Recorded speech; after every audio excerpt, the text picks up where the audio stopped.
Question of the Week from the Naked Scientists.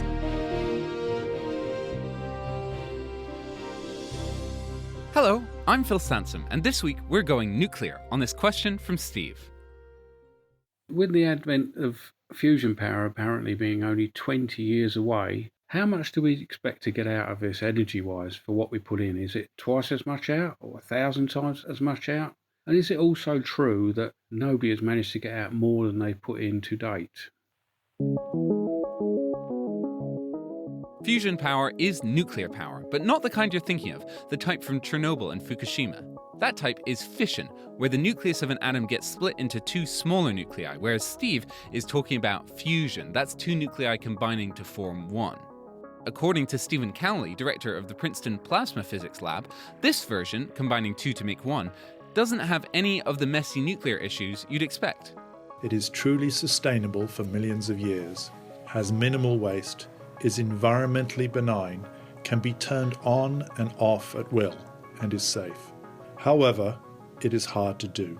The fuel needs to be heated to temperatures of about 200 million degrees. This is the big challenge. Fusion just takes so much energy, but it's such a tempting target to aim for because, in theory, it provides a ton of power. The record for fusion output is held by the Joint European Torus, JET, where 16 million watts of fusion power was generated. However, to sustain the reaction, 24 million watts of heating power was injected into the fuel. So yes, it's true that to date we've never got more power out of fusion than we've put in. But Stephen Cowley is working on a scientific mega-project called the International Thermonuclear Experimental Reactor, or ITER. The goal of the fusion experiment ITER, being built in southern France, is to produce at least 10 times as much fusion energy as the energy that goes into the fuel. It'll do this partly thanks to a myriad of technical achievements, and partly thanks to being twice as big as any fusion reactor before. However, there is a technical point here. While ITER should generate more heat power than it uses, this doesn't translate necessarily to electrical power, which ITER still may use more of than it makes, as Evan AU pointed out on our forum. That doesn't stop Stephen from being optimistic. ITER will be followed by commercial fusion electricity generating plants that will be totally self-sufficient.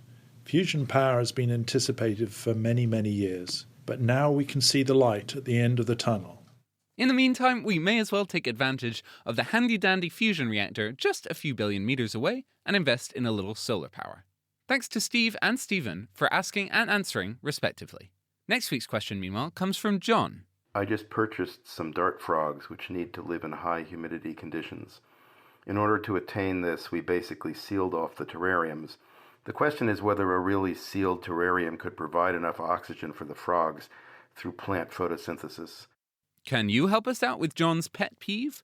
Join the discussion on our forum, that's nakedscientists.com/forum, or if you have a question you'd like us to answer, email chris@nakedscientists.com, use the web form nakedscientists.com/question, or find us on Twitter or Facebook. That's it, until next time, goodbye!